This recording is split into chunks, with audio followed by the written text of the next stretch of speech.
Lecture du livre des Actes des Apôtres. Après avoir passé quelque temps à Antioche, Paul partit. Il parcourut successivement le pays des Galates et la Phrygie, en affermissant tous les disciples.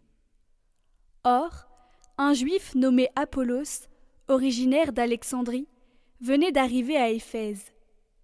C'était un homme éloquent, versé dans les Écritures. Il avait été instruit du chemin du Seigneur. Dans la ferveur de l'esprit, il parlait et enseignait avec précision ce qui concerne Jésus. Mais, comme baptême, il ne connaissait que celui de Jean le Baptiste. Il se mit donc à parler avec assurance à la synagogue.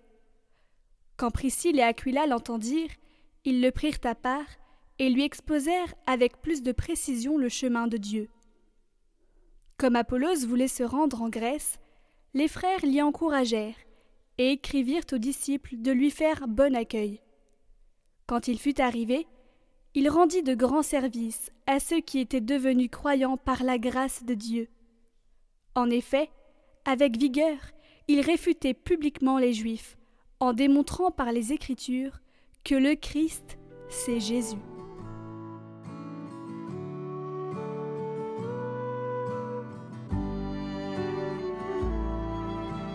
Dieu est le roi de toute la terre. Tous les peuples battez des mains, acclamez Dieu par vos cris de joie, car le Seigneur est le Très-Haut, le redoutable, le grand roi sur toute la terre. Car Dieu est le roi de la terre. Que vos musiques l'annoncent, il règne Dieu sur les païens. Dieu est assis sur son trône sacré. Les chefs des peuples se sont rassemblés, c'est le peuple du Dieu d'Abraham. Les princes de la terre sont à Dieu, qui s'élève au-dessus de tous.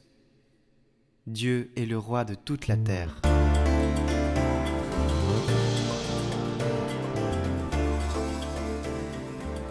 Évangile de Jésus-Christ selon saint Jean.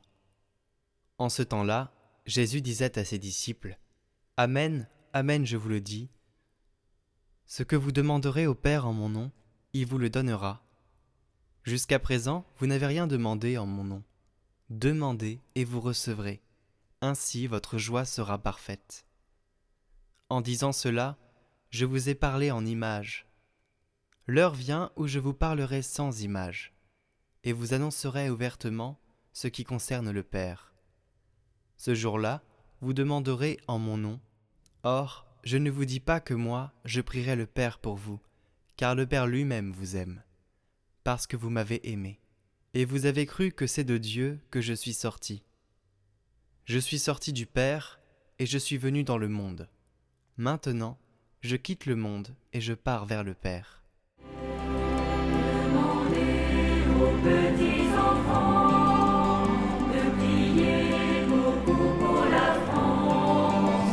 Aux familles, je donnerai beaucoup de bonheur. Priez avec moi. Sainte Jeanne d'Arc, votre martyre est la grande victoire de Dieu sur nos ennemis. Intercédez du royaume des cieux pour que nous soyons préservés des guerres contre notre pays et des assauts contre notre foi. Que la France se souvienne qu'elle est la fille aînée de l'Église. Prions. Seigneur, nous vous rendons grâce car vous avez béni notre pays en nous donnant Sainte Jeanne d'Arc. Suscitez encore de nombreuses vocations pour garder intacte la mission apostolique de la France. Par Jésus le Christ, notre Seigneur. Amen.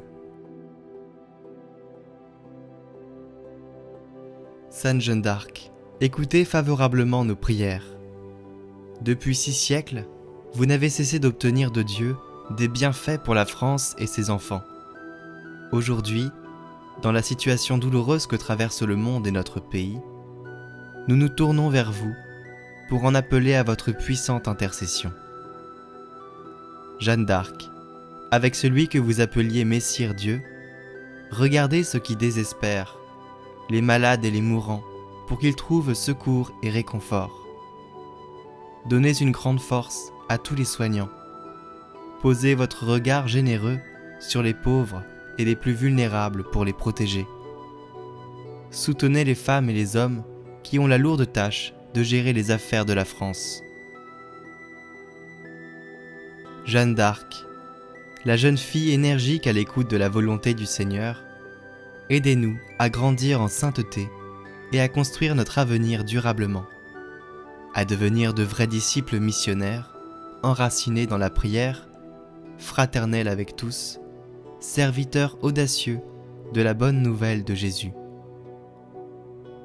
Jeanne d'Arc, vous vouliez toujours que Dieu soit premier servi. Aidez-moi à répondre à son appel pour suivre ma vocation. Accompagnez-nous, jeunes et vieux, dans le désir de l'engagement pour consacrer notre vie au Roi du ciel. Amen.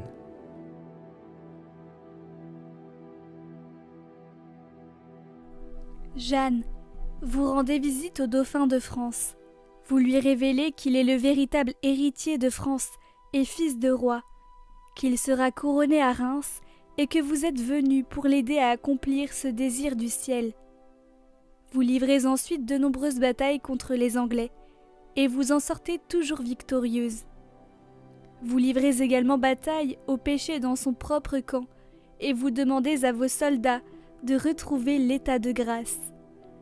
Intercédez maintenant pour que notre pays se souvienne de son baptême et retrouve le chemin des sacrements. Amen. Notre Père, qui es aux cieux, que ton nom soit sanctifié, que ton règne vienne, que ta volonté soit faite sur la terre comme au ciel. Donne-nous aujourd'hui notre pain de ce jour. Pardonne-nous nos offenses, comme nous pardonnons aussi à ceux qui nous ont offensés. Et ne nous laisse pas entrer en tentation, mais délivre-nous du mal. Amen. Je vous salue Marie, pleine de grâce. Le Seigneur est avec vous. Vous êtes bénie entre toutes les femmes, et Jésus, le fruit de vos entrailles, est béni. Sainte Marie, Mère de Dieu, priez pour nous, pauvres pécheurs, maintenant et à l'heure de notre mort. Amen. Gloire au Père, et au Fils, et au Saint-Esprit, comme il était au commencement, maintenant et toujours, pour les siècles des siècles. Amen.